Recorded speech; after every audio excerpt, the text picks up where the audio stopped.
ഒരു പെട്ടെന്നുള്ളൊരു യാത്രയായിരുന്നു ഇത്. ഫുഡ് കഴിക്കാൻ വേണ്ടി രാത്രി പോണതാണ്. നമ്മൾ പോണത് കലൂരുള്ള ടിയാൻറ്റിയിലാട്ടോ. നല്ല തിരക്കായിരുന്നു, ഭയങ്കര തിരക്കെന്ന് പറഞ്ഞാൽ ഭയങ്കര തിരക്കായിരുന്നു. ഒരു സൂചി കുത്താനുള്ള സ്ഥലമില്ലാന്ന് പറയൂലേ, അതുപോലെ തിരക്കായിരുന്നു കേട്ടോ. അങ്ങനെ നമ്മൾ അകത്തേക്കൊക്കെ കയറി, നമുക്ക് സീറ്റൊക്കെ കിട്ടി, നമ്മൾ ഫുഡ് ഓർഡർ ചെയ്തു.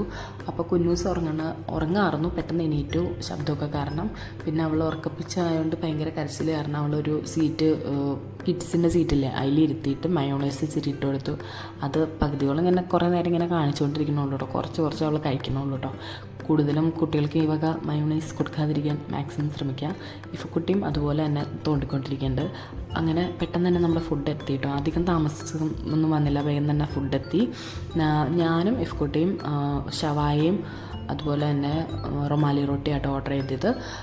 കുന്നൂസിന് റൈസ്, മന്തി റൈസും ഷവായയുടെ ചിക്കനും ഇട്ട് കൊടുത്തു. പിന്നെ നമ്മൾ പൈനാപ്പിളിൻ്റെ മൊജിറ്റോ ഓർഡർ ഒക്കെ ഉണ്ടായിരുന്നു, അടിപൊളിയായിരുന്നു കേട്ടോ. അതിൻ്റെ ഐസ് എടുക്കാൻ വേണ്ടിയിട്ടാണ് ഇഫക്കുട്ടി നോക്കിക്കണേ കേട്ടോ. അങ്ങനെ നമ്മൾ നേരെ സൈലബാനിലോട്ട് വന്നു. സൈലബാനിലും പിന്നെ അവൽ മിൽക്കിൻ്റെ ആ ഒരു ഇതിൽ അവിടെയും വന്നു കേട്ടോ. അങ്ങനെ അവിടെ നിന്ന് അവലിൻ്റെ എന്തോ ഒരു ഐറ്റം നമ്മൾ ഓർഡറാക്കി. സൈലബാനിലത്തെ ഒരു അടിപൊളി ഐറ്റം ഓർഡറാക്കി. എനിക്ക് അതാണ് ഏറ്റവും കൂടുതൽ ഇഷ്ടപ്പെട്ടത്. ഭയങ്കര സ്വീറ്റും അല്ല, എന്നാൽ നമുക്ക് മട്ടിപ്പ് വരില്ലാത്തൊരു പ്രത്യേക തരം ഒരു ഐറ്റം. എനിക്ക് പേരറിയില്ല, എനിക്ക് ഭയങ്കര ഇഷ്ടപ്പെട്ടു അത്. ആ ഒരു ഫ്രൂട്ട്സിൻ്റെയും ആ ഒരു ക്രീമും എല്ലാം കൂടി നമ്മൾ സ്കൂപ്പ് ചെയ്ത് കഴിക്കുമ്പോഴല്ലോ, അയ്യോ അടിപൊളി ഐറ്റം കേട്ടോ. സൂപ്പർ എന്ന് പറഞ്ഞാൽ സൂപ്പർ സ്റ്റാർ. എനിക്ക് ഭയങ്കര ഇഷ്ടപ്പെട്ടു അത്. അങ്ങനെ അത് കഴിച്ച് കഴിഞ്ഞിട്ട് പിന്നെ നമ്മൾ നേരെ വീട്ടിലോട്ടാണ് പോയത്.